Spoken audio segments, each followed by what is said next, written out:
As the years rolled on, I held tight to the threads of our shared history. But with Claire's arrival, I began to notice how the fabric of our lives began to unravel. Nathan had fallen in love, and a whirlwind romance quickly turned into a marriage. I was overjoyed. Who wouldn't be? Watching the man I raised find love and start his own family filled me with pride. But even in those early days, shadows flickered in the corners of my vision, subtle signs of the imbalance to come.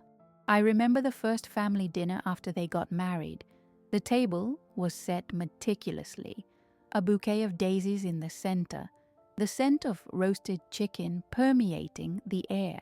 I watched as Claire took charge, directing the flow of the evening.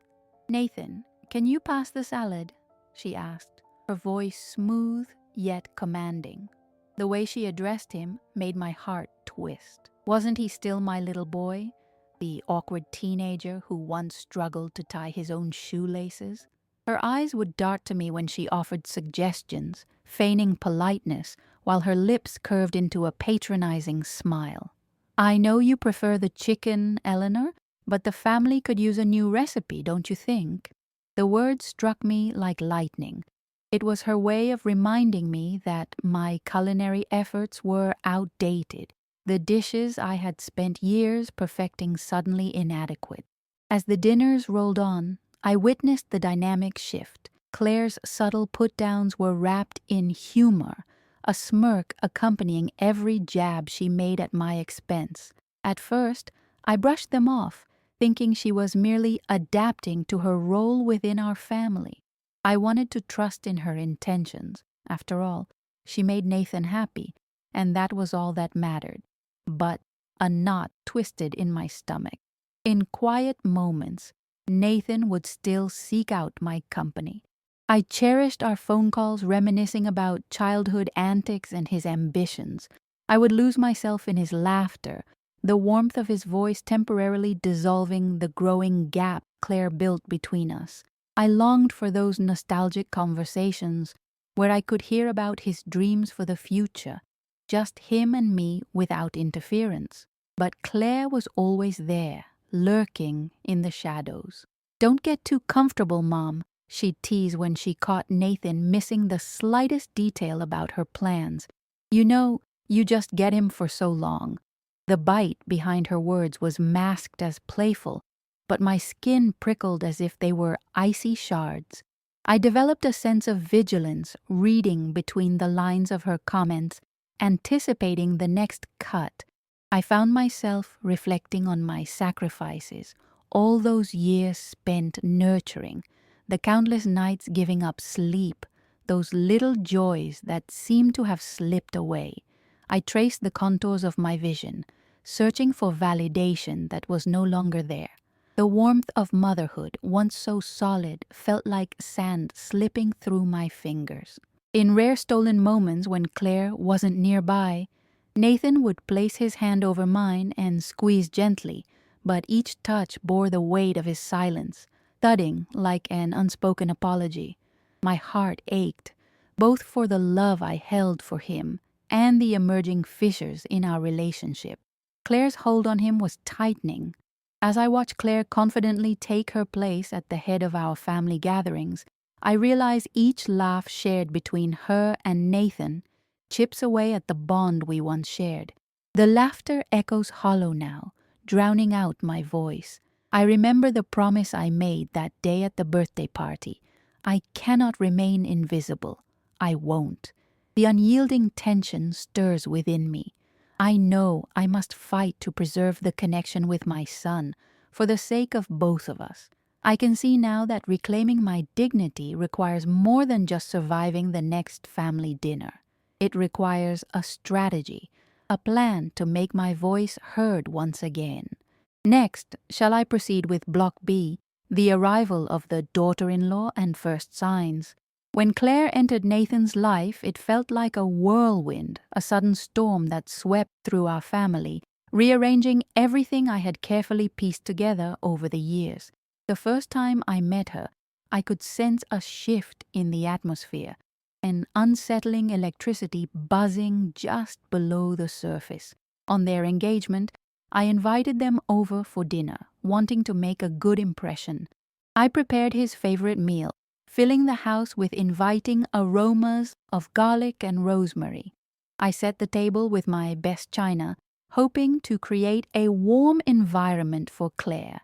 Nathan arrived first, his excitement palpable. "Mom, I can't wait for you to meet her."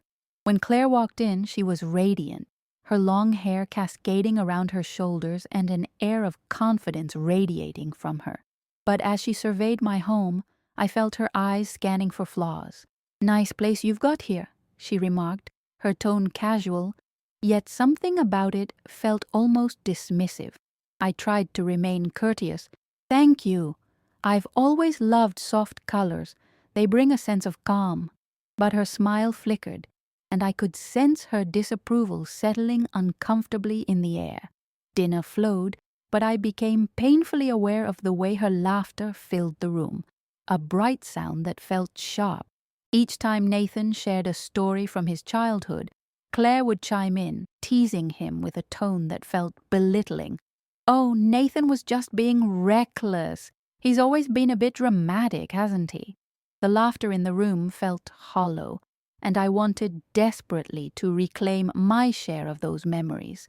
In the coming weeks, I observed a pattern emerging. Claire took charge of family gatherings, subtly knocking down my traditions like dominoes. If I suggested a dish for dinner, she would interject with something more sophisticated. If I planned a game night, she'd steer it towards her preferences, sidelining me, ensuring Nathan's focus would shift toward her. Outside our gatherings, I felt even more isolated. Nathan's updates about his life gradually morphed into moments where Claire dominated the conversation. "Hey, Mom, Claire picked out some amazing veggies at the market. You should see how colorful they are." Each time I heard him speak, it felt like another link in our bond was being severed, torn apart by her influence. I could sense the distance growing between us, tightening like a noose around my heart. Nathan had become a fragment of his former self, more like a puppet responding to Claire's whims. My attempts to connect were met with her commentary, diminishing anything I had to offer. The warm familiarity of our laughter, once a cozy blanket, had dissipated, replaced by Claire's sharp jabs. Then came an invitation to a gathering at Claire's parents' home. Edwin and Martha, her parents, were friendly, but I could sense the expectation in their eyes. As I stepped into their beautifully decorated living room, I felt like an intruder in a charming world where I didn't belong. Family photos adorned the walls, showcasing Claire in a variety of roles, embracing her parents, beaming beside Nathan. The empty spaces framing my own memories ached with absence. "This one's from Claire's graduation," her mother said proudly, a gleam in her eyes. Inescapably, my own sacrifices, my contributions to Nathan's life, lay neglected in their shadow. I spent a restless evening, forced to smile while the conversations flitted over my head. I caught Claire stealing glances, her expression a mix of triumph and disdain, as she introduced everyone to Nathan, subtly showcasing the life she had crafted with him. By nightfall, I felt battered and worn. The chasm between us felt insurmountable. I was acutely aware that Claire was rewriting our family narrative, and if I didn't act soon, I risked erasing my own place in it entirely. As I retreated to my car that night, the weight of inadequacy pressed down on my chest. I needed to confront this manipulation, this insidious growth of control that was shaping not only Nathan's perception of me, but my existence in his life. The tension churned within me, a cauldron of resolve and defiance. I could no longer sit back and watch as she infiltrated our family, dismissing my voice and efforts as old-fashioned. I was determined to reclaim my dignity and redefine my place in Nathan's life before it faded away completely. The time had come to strategize and prepare for the inevitable confrontation. I would unravel the layers of Claire's influence like the tapestries woven into our past, and I would reclaim the connection with my son with everything I had. Next, shall I proceed with Block C, silent humiliations? Sitting in my living room, I surveyed the remnants of countless family gatherings, photos, half-empty glasses, and lingering laughter that now felt like echoes from someone else's life. The weight of Claire's presence threatened to suffocate the memories I cherished. Though my heart ached, I vowed not to let her diminish the bond I shared with Nathan. I will not be silent any longer, I whispered to myself, the mantra taking up residence in my mind. They can mute me at the table, never in my heart. This was the realization that ignited the flame within me, the spark of rebellion I needed to reclaim my dignity. I sat down at my kitchen table, the center of our home where I had always felt empowered. With a notepad and pen in hand, I began crafting my plan, a series of steps to confront Claire's manipulations head on. I needed to gather my memory like delicate threads, weaving them into a colorful tapestry that celebrated my place as Nathan's mother. First, I had to reconnect with the memories we had shared, those simple, heartfelt moments I had with Nathan. They had been obscured by Claire's interjections, but they were still there, glittering beneath the surface. I decided to host a special dinner, a night dedicated to reminiscing. I wanted to create a space where we could relive those moments, a sanctuary from the chaos Claire brought. Let's make it a surprise, I thought, a smile creeping onto my lips. I envisioned a gathering filled with familiar smells and laughter, his favorite dishes, hand-picked photographs, and stories from long ago. This was my opportunity to illuminate the path to our shared past, reminding Nathan of our bond and how deeply rooted it was. Next, I would pay special attention to my conversations with Nathan. I needed to be deliberate, fostering our connection while ensuring I remained subtle enough so Claire wouldn't catch on. I wanted to draw him in, sharing memories that made him feel safe and cherished. I would speak about his childhood and the dreams we shared. Those moments of connection would be crucial. Remembering the way Claire would interject, I made a mental note to confront her in a way that would not escalate into conflict, but would instead give me the space to establish my voice. I rehearsed in my mind how I could respond to her comments. Every word becomes a strategic step in laying the groundwork for my dignity's return. Each weekend Nathan visited, the air thick with tension and unspoken words. I would mention spontaneous outings or reminisce about old family traditions. "Do you remember our summer picnics on the lake?" I would ask, igniting the warmth of nostalgia. We should do that again. But as I sat in my kitchen planning, I felt anxiety creeping in like an unwanted guest. What if Claire found a way to derail my efforts? Speculating how she would react, I resolved to stay calm and collected. I would remember to lean on my emotional intelligence, listening closely, reading her body language, finding openings for my voice amid her delusions of grandeur. A pivotal moment came when I found old photographs tucked away in an album, faded memories that reminded me of my darker moments as a mother. Sharing these glimpses of vulnerability made me human, relatable, and strong. If Nathan could see my journey, my sacrifices and struggles, would it evoke empathy, pulling him back toward me? Preparing for the dinner became my refuge. I picked every dish carefully, focusing on flavors that had once brought us joy. Lemon roast chicken, creamy mashed potatoes, his favorite chocolate cake. The kitchen filled with comforting scents, each meal a piece of my heart laid out for him. As I prepped, I played the melody of my plan over and over in my mind, finding strength in its rhythm. This wasn't merely about reclaiming my position. It was about strength, about inviting Nathan back into the warmth of our relationship and prompting him to reflect on his own boundaries with Claire. Setting the table, I lingered on memories captured in the surrounding decor, artifacts of our family story.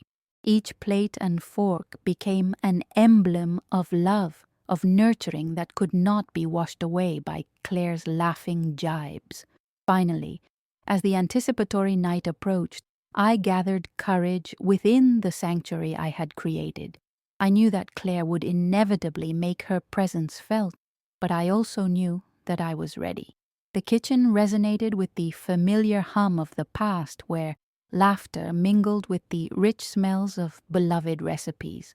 I would be the anchor tucked beneath the surface, unfurling my heart and memories, gently reminding Nathan of where he came from amidst the echoes of Claire's interruptions. I had a plan, a phased approach, each step designed to counter her influence while inviting warmth and connection. Watching the calendar loom before me, the days drew closer, and the quiet knowledge that I would not dissolve into mere shadows filled my heart with a spark of hope. Next, shall I proceed with Block D, gathering evidence? The days leading up to the planned dinner hovered like clouds pregnant with rain, heavy with anticipation and my growing resolve. I found myself strategically observing Claire during Nathan's visits. I tried to capture the little nuances of their interactions as if they were pieces of a jigsaw puzzle, slowly revealing the complete picture I needed. With each gathering, my heart thumped an anxious rhythm while I listened closely, noting the way she communicated with him, her sharp pinpricks of humor masked as affection, her habit of diverting conversations to spotlight herself. I mentally filed each instance for both strength and strategy. One evening, as I flipped through our family pictures to relieve the visibility of my role in Nathan's life, Claire sat perched on the edge of the couch, scrolling through her phone.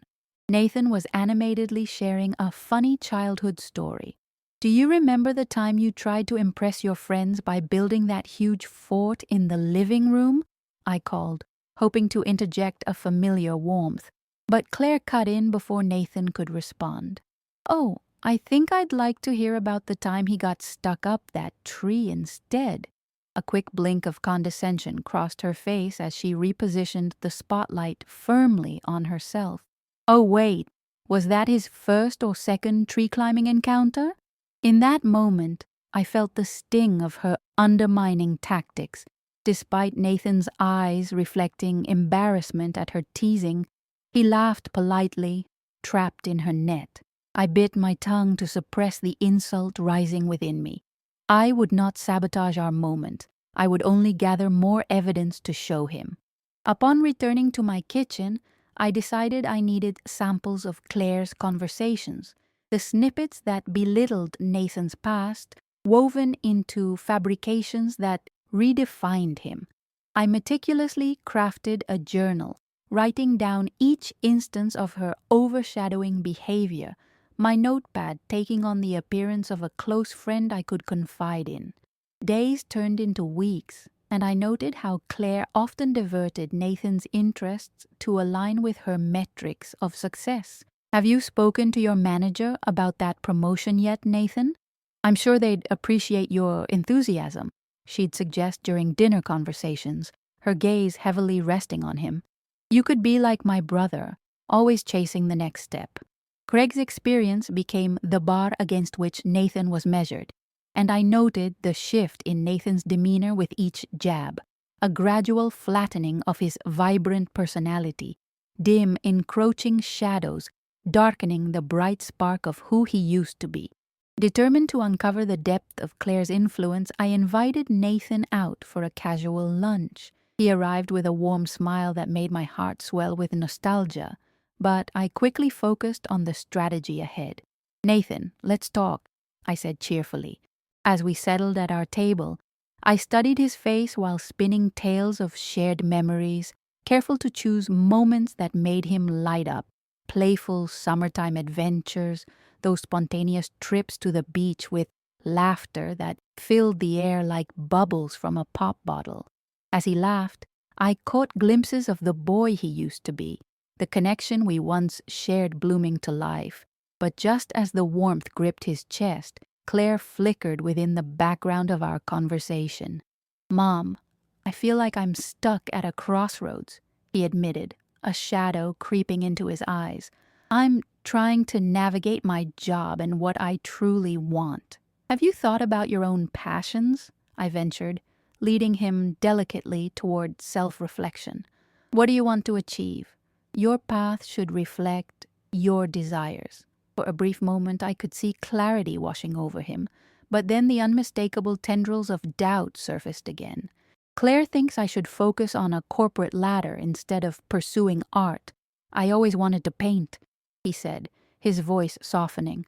"Then maybe it's time to voice that to Claire," I encouraged, feeding the possibility of him standing his ground. His eyes lit up with a hint of belief. "I think I can do that," he said, the seed of courage sprouting within. But in each interaction I documented, I could not ignore the underlying shift, the creeping shadows of insecurity Claire thrived on. The more I observed, the clearer her intention revealed itself, to mold Nathan into her perfect reflection, eliminating any semblance of his individuality.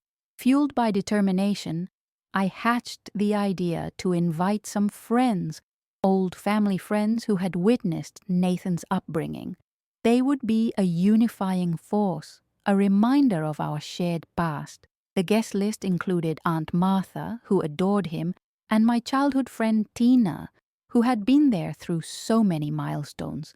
I scheduled a brunch, the inviting scent of freshly brewed coffee wafting through my kitchen as I baked pastries, my heart racing with excitement. It was time to rebuild Nathan's sense of identity by surrounding him with those who truly cherished him. "I want to revisit your childhood, Nathan," I said lightly one afternoon. "Everyone's coming. It'll be fun." I watched his expression brighten, the thought of reconnecting with distant memories sparking a flicker of joy I had longed to see. But still, an unsettling feeling gnawed at me. How would Claire react to my growing influence? The thought of her storming through my plans with her sharp tongue was daunting, but I steeled my resolve. I needed to plant the seeds of resistance firmly so Nathan could blossom without her grasp. "They can mute me at the table, never in my heart," I reminded myself, reciting my mantra quietly as the scent of baked goods filled the air. As I prepped the food, I plastered a confident smile on my face for Nathan's sake, unearthing hope for what was to come. I would not allow Claire's invisible grip to extend beyond that dinner. I could almost taste the homecoming of Nathan, the return of the son I once adored, the one who laughed freely and shared dreams with me. Through determination, strategy, and unwavering support, I prepared myself for the most significant challenge yet, dismantling Claire's control, block by block, to pave the way for a deeper relationship with my son. Next, shall I proceed with Block E, the unraveling? The brunch day dawned bright and inviting, sunlight streaming through the windows as I busied myself preparing for the gathering. The scent of freshly brewed coffee wafted through the house, mingling with the sweet aroma of pastries cooling on the countertop. I lingered over the details, vibrant flowers artfully arranged, fruits showcased in an inviting centerpiece. Each little detail was carefully curated, all to reclaim some of Nathan's happiness. As our guests arrived, the atmosphere crackled with energy. Martha's hearty laugh greeted me first, her warmth enveloping me like a favorite blanket. I felt a surge of hope as Tina joined her colorful spirit lighting up the room. With each familiar face, memories unfolded, intertwining with the fabric of our shared history and reinforcing the bonds I had so fiercely missed. "Nathan is going to love this," Tina exclaimed, her eyes twinkling with anticipation. I nodded, a nervous flutter in my belly, hoping these cherished moments with familiar friends would reignite the joy that had waned in Nathan's smile. Finally, Nathan walked in, his smile brightening the dim corners of my heart. "Wow, Mom, it smells amazing in here." He beamed, and my heart swelled with pride as he headed toward the pastry platter. "Help yourself," I encouraged, excitement bubbling within me. It was as if I was watching a replay of his childhood, where the warmth of family provided a safe harbor. I leaned into that nostalgia, allowing it to form a cocoon around us. "Do you remember our picnic at Riverside Park?" I prompted, hoping to draw out the sparkling memories. Nathan's eyes lit up at the recollection. "Yeah, I tried to catch fish with my bare hands and fell right into the water." He laughed, and soon the room burst into laughter, fueled by the magic of shared pasts. "Didn't you lose your favorite hat that day?" Aunt Martha chimed in, and soon everyone was sharing snippets of memories, drawing Nathan deeper into the warmth of our gathering.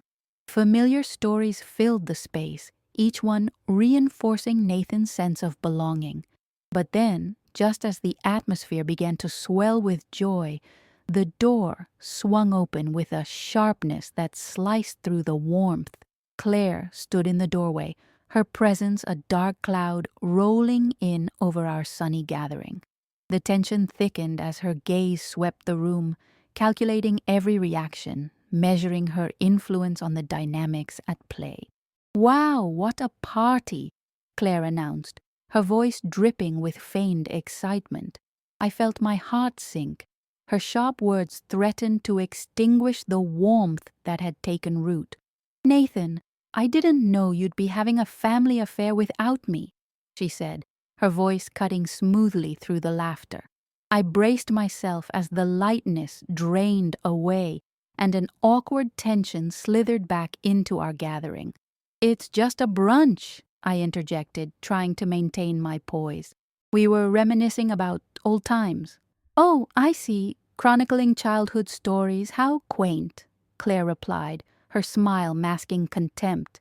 The side glances exchanged among our friends echoed my disbelief at her insincerity. With each veiled comment, I felt a tightening in my chest, but that was no excuse for inaction. In a gentle but firm tone, I added, "Nathan has so many cherished memories. Today is about celebrating those." Claire gripped her fork too tightly, a semblance of fury brewing beneath her cool facade. "But don't you think it's more important to look to the future? Achieving success is key. Isn't that right, Nathan?"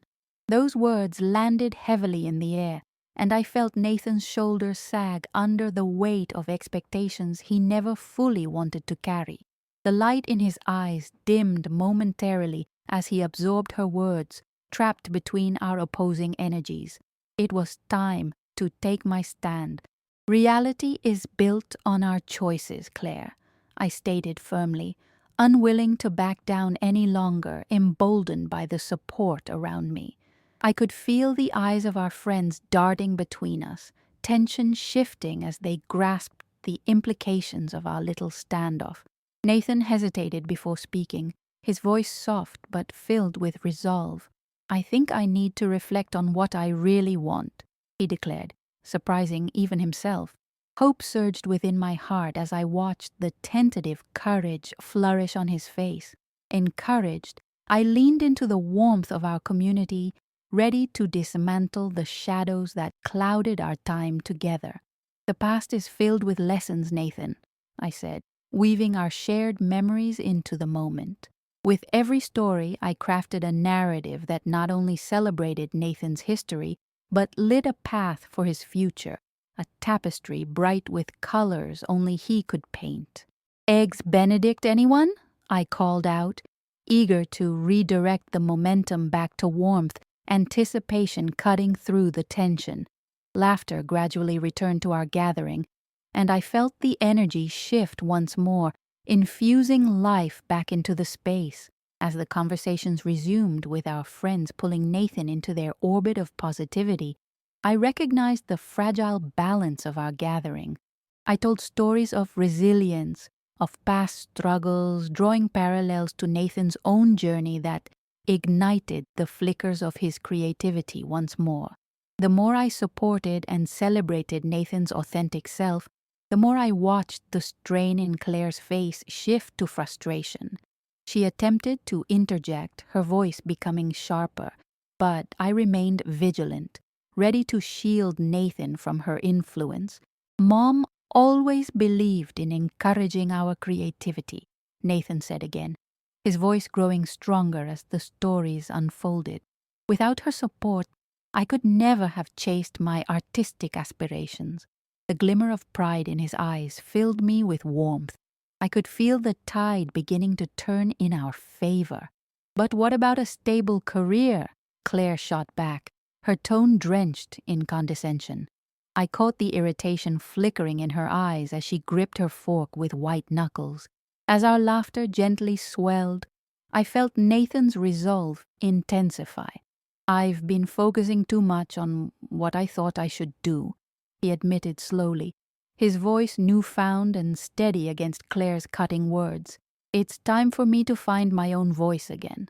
The realization hung heavily in the air, weighty and transformative, while Claire's grasp faltered with every hopeful word lifted by our friends surrounding him.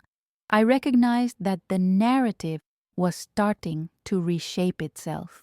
With each joyous exchange of stories, Nathan stood taller, stepping more fully into his identity while dislodging Claire's shadow slowly, inch by inch. And as the brunch continued, it transformed into more than just a gathering.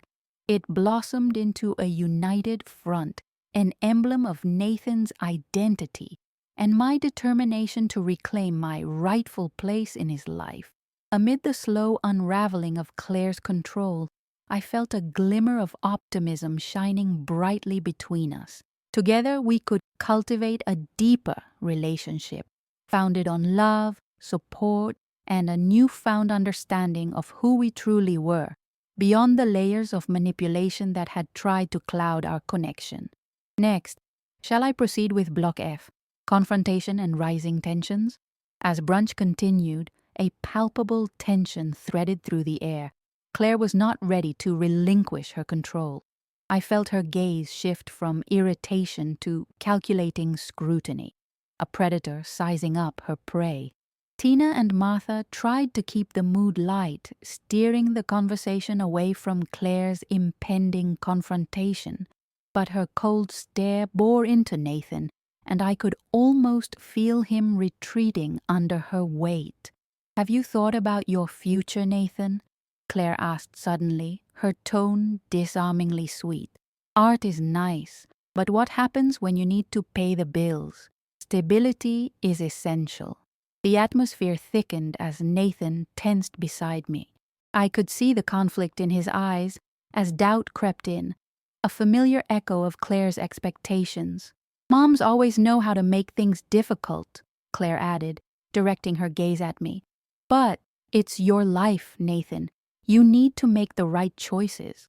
"Excuse me?" I interjected, anger bubbling beneath the surface. "Why must everything turn into an ultimatum? Nathan isn't just a plan for your future. He's a person with dreams. Can't we celebrate that?" Nathan glanced at me, his shoulders sagging under the pressure. "Yes," I pressed forward, determined. "You need the freedom to explore what you love. Life isn't just about stability. It's about pursuing fulfillment." Claire's smile soured, revealing a simmering contempt. "You think stifling his potential is helping him? Nathan needs to see that reality can't be ignored." "Reality is shaped by our choices," I retorted, emboldened by adrenaline. "Nathan deserves to find his own path, not be bound by your narrow expectations." Her face hardened and her eyes narrowed. "You really think you know better than me? You're ruining this boy's future." "No, Claire, it's not about ruining anything. It's about embracing his identity," I countered, resolute and unflinching. "You can't keep controlling everything around you. Enough is enough." Amid our escalating emotions, Nathan's resolve ignited, and he finally spoke out. "I'm tired of being told what to want." His voice cut through the air, power infused in every word. "I need to discover who I am outside your expectations."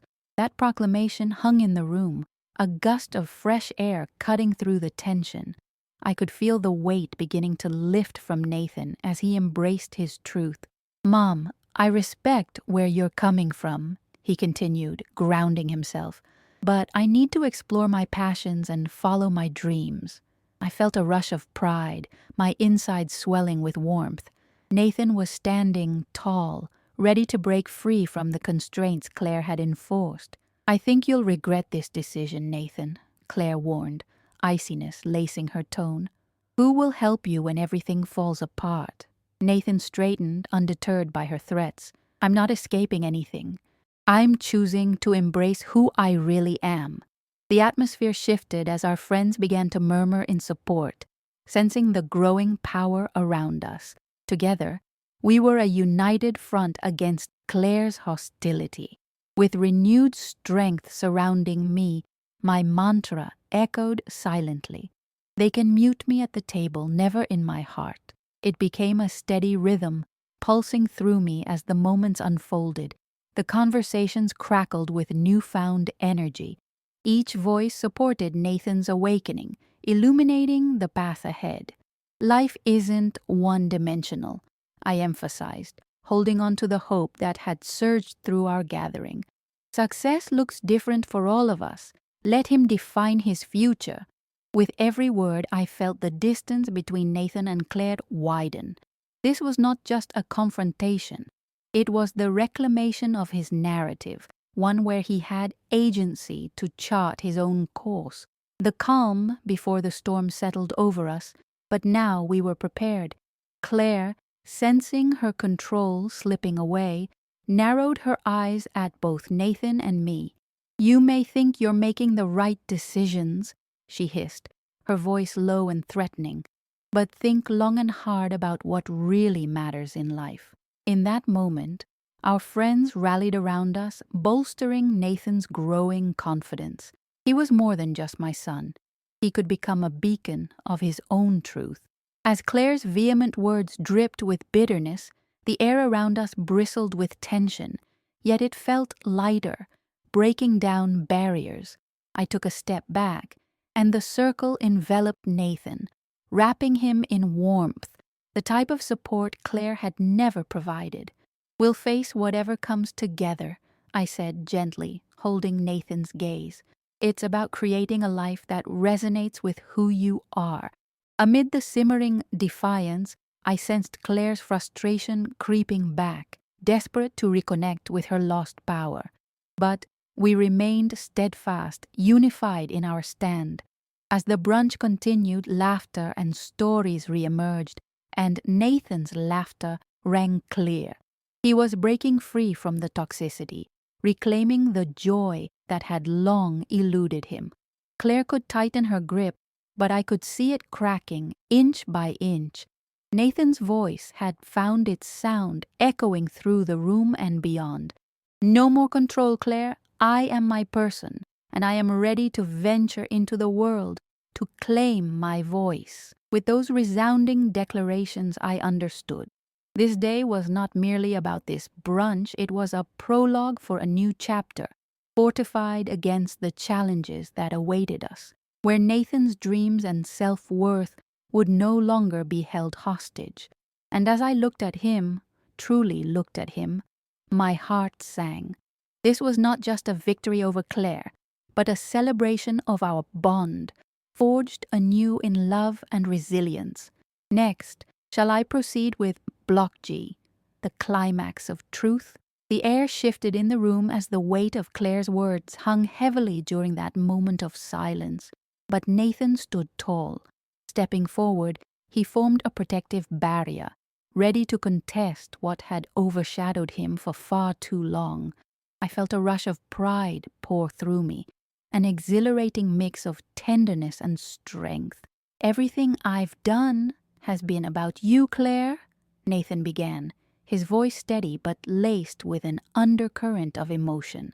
"I've spent so long trying to be what you want, but I've lost myself in the process." With each word spoken, the depth of his pain and frustration poured out like an overflowing river. I could feel the room tremble with his conviction, filling the spaces once marked by quiet resignation. His voice held both anger and revelation. In that charged atmosphere, Claire's composure frayed. The thin veneer of control she had so carefully maintained slipped through her fingers. Her eyes narrowed, and I witnessed the moment she realized her grip over him was faltering. "You're being foolish, Nathan," she snapped, her voice dripping with venom, seeking to reestablish her dominance. "You think you can just throw away everything I've worked for?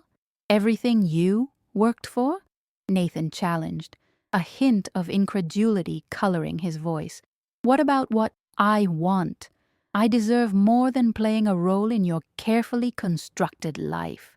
With each declaration, the transformation within him seemed to flourish.